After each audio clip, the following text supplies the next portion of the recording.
bet y'all didn't know that I started out doing a cooking show. It's awful and cringe and nobody should watch this. Nobody should watch this. So here's a throwback that pretty much nobody's ever seen.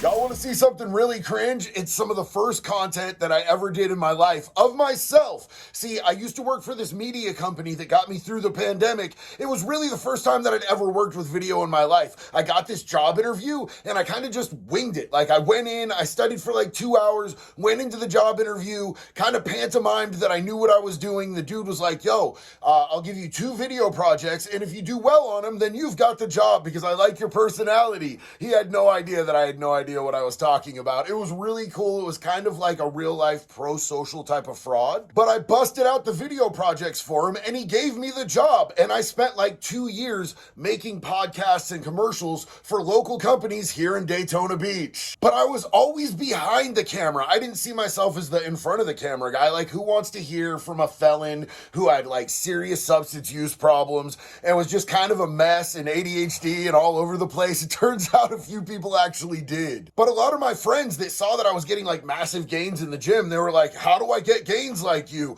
What workout do I do? And I'm like, yo, it's like about 30% what you do in the gym, homeboy. And it's 70% what you do in the kitchen. And they're like, yo, put me up on game. So I decided that I would make a few episodes of a really cringy cooking show, like complete humor, totally out there cooking show. And this thing just came up in my memories from Facebook and I was like, yo, this is actually wildly more entertaining than I thought it was. I'll bet at least 3 people on YouTube would watch it. And I mean, sharing's caring, right? We're all friends here. I figured I'd share with y'all. Now, there's one part of this that I want to explain to you guys because it's slightly problematic and I want to address it right up front. Look, I've always had body image issues from the time I was a very young kid. That's part of why I started working out, which turned into bodybuilding, which turned into body dysmorphia. I always think I'm either too big or too small. I always think that I'm either shriveling up into nothing like me at meth weight, or that I'm turning into like this bulbous, obese person. You're a man. Men aren't supposed to have insecurities. Well, men who have Hello Kitty toasters can. It's a law. Google it. Going to the doctor doesn't help because they take your height and then your weight and they do this mathematical equation. It's some sort of Chinese math that I completely don't understand. And then my doctor tells me, well, it says here on your chart you're obese. And I'm like, but. So if you hear some self-deprecating language towards myself or my fears, like that's just part of my way of dealing with things with humor. It's all directed at me, always. I think each and every one of you is beautiful just the way you are. I'm in the process of learning to love myself at whatever weight, whatever bicep circumference, whatever size I may or may not have. But in the meantime, in this video and probably other videos, you're gonna hear me joking about stuff like that. I might look like a chiseled Greek god with weird nipples, but I'm really just an insecure dude with weird nipples. So as far as that goes, man, viewer discretion is advised. I don't want to hurt anyone's feelings ever in any way, shape, or form. I know how that feels. I look in the mirror every single day and it happens to me. Bro, you're using self-deprecating humor to deflect again. Shut up, snitch. You're embarrassing me in front of my friends. Anyway, have I rambled enough? Let's go! Hello, friends, comrades, compatriots, swole brothers. Welcome to the latest edition of JD Cooks Shit, the worst cooking show ever to touch the bowels of the internet. So, as some of you who follow my shit show of a life, 2-minute video at a time on Facebook, might know, my wife has recently requested that I tone it down a bit on the protein. As much as I love her, I love my gains. So, what we're doing today, I'm gonna break the mold a little bit. This is the first episode in which I actually cook a single fuck thing. We are making high protein pancakes. Now, these are already power cakes, high protein power cakes. For every serving, there is 14 grams. But wait, there's more. So, because of the human being that I am, I don't measure anything. This is maybe 2 servings of the 14 gram of protein per serving pancake mix. Who knows? Could be, might not be. All I know is we're gonna put a shitload of protein in this bitch. It's gonna go in my mouth. It's gonna go to my stomach. It's gonna absorb it through the process of protein synthesis. That's all I'm trying to do, man. So there's probably already enough protein in there, but I don't give a fuck. This, absolutely disregarding my health, disregarding the rates of absorption for normal human beings, which I am not, I promise. I am not a normal human being. We are going to do 2 different kinds of protein in here. We've got a scoop of each of those, so we are like vastly approaching probably 60 grams of protein for 2 pancakes, which is cool and all, but there's more. There's always fucking more. We're gonna dump about 3 egg whites in there.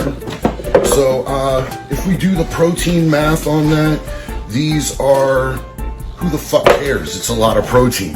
Then just a touch of the vanilla almond milk. I don't fuck with real milk. I think it's fucking disgusting. It came from a cow's dick or tit or whatever the fuck. I don't care. It's not going in my fucking mouth. Bet. And don't try to tell me I'm a hypocrite because there's dairy and whey. Shut the fuck up, bro. I'm not straight drinking it. You're fucking weird. Own your shit, okay? Now I'm gonna add a dash, just a dash. That's like a dash, right?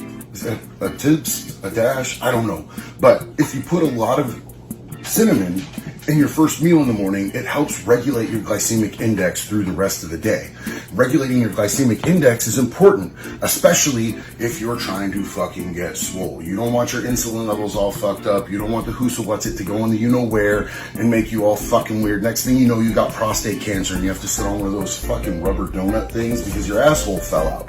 Nobody wants to be prolapsed, bro. It's not what we do. So when I make pancakes, when I'm making the batter, I am a lazy fuck. And you're not gonna see me fucking sitting there stirring and fucking mixing something that doesn't have a lot of weight in it and isn't gonna build any muscle mass. So I just let my blender cup do all the work for me.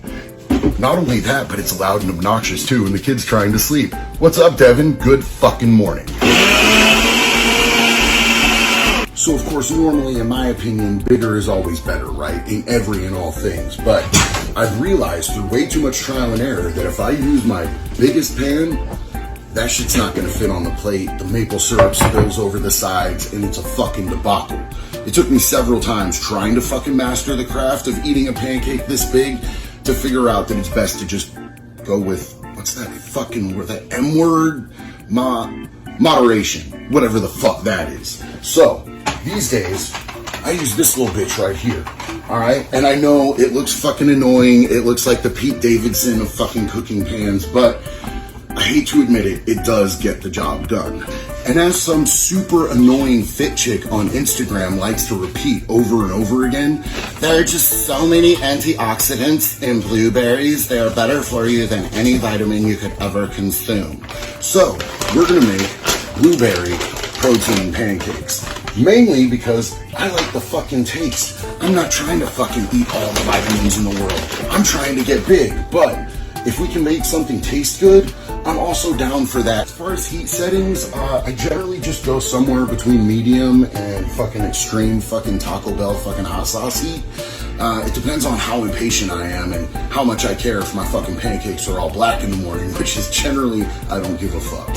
Pretty much all the time. Now, for scientific reasons, you do want to flip the pancake at some point in the process. You have to cook both sides, otherwise one's going to be sloppy and messy, like your fucking mom. Now, I personally, of course, like to use sugar-free syrup. And I know what you're gonna say. Artificial sweeteners cause cancer. You know what else causes cancer? Fucking depression, anxiety, self-loathing, self-hatred, which is how you're gonna feel if you're fucking macking down a shitload of sugar and you look like a fucking sloppy wet fuck, bro.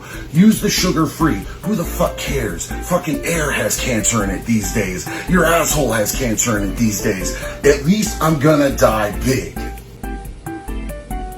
Now, normally I would accompany these pancakes with 5 or 6 eggs and a protein shake, which I've already given you the recipe for, but you're not getting my egg recipe today. You're gonna have to wait for that. That's gonna be a whole nother episode, and trust me, that bitch is gonna be lit. So, until I see you next time, toodle fucking oo, get big, stay big. Woo! So there it was. as a 1-year-old cooking show, and if this gets 1 million views, I'll probably make some more. And if it doesn't get 1 million views, I'll be absolutely devastated unless you subscribe to my channel, and then it'll all be worth it. Anyway, y'all, thanks for rocking out with me. Let me know what you think in the comments. Let me know if you got any video suggestions. Let me know if you like my cool hat. And as always, one love, be good or be good, everybody.